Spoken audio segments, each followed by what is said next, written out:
Nah, kono kowe ditotok-totok sih. Ya, to wis. mak lah ya. Iki jane dapukane iki apa?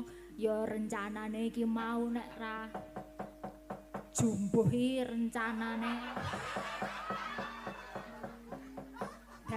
Dadi apa ya, Nduk? Dadi wit apa lincak? Gak aku nek dadi lincak. Gak aku ya gak aku ndak kon lingguh nang lincak. Oh, lincake gupak telek barang kok. Atur nek aku nek dilingguhi kowe ya emoh. Lah apa? Wong kok ngono e. Jenenge lincak iki manut mbok dilingguhi aku, dilingguhi sapa-sapa manut. Lah ya nek sing wonge cilik-cilik kaya Elisa kaya iki. Ra entuk protes. Dadi lincak iki meneng wae kok. Ting plenting ya lingguh kene. Alang kok urung tau penak wis penak. Wes iki lakone seminten. Nah, iki Ya, seminten. iki sapa? Sapa dhisik monggo silahkan Bu.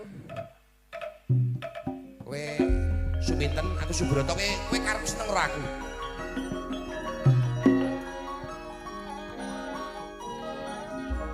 Aku ki mau nunggu yo Mas Broto kok yo ora rene-rene to aku wis kangen banget karo sing jenenge Subroto lho.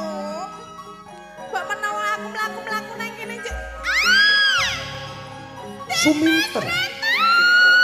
Loh, kok sik Suminten. Kok sik. Sabar Suminten. Sabar. Den Mas. Apa? Kula menika sampun dangu lho nunggu panjenengan wonten mriki kok panjenengan mboten liwat-liwat ngono lho. Kowe iki wong wedok, kowe iki wong wadon. Lah aku sapa sing ngomong nek aku wong lanang? Tegese nek kowe wong wadon iki kudu ngerti tata susila, ngerti sopan santun. Kula mboten peduli. Peduli ki heeh. Pokoke aku mbuh aton muni. Aku iki putraning Kanjeng Adipati ing Trenggalek. Kula sampun ngertos. Ape.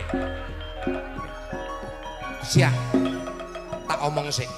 Suminten. Kula Den Mas. Tok.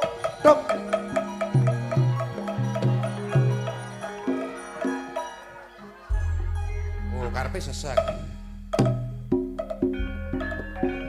Suminten. Kula. Suwuk. Mbok kowe kuwi duwe isin sithik. Kowe kuwi jejering wanita. Ora lumrah yen wanita kok ngoyak karo. Apik.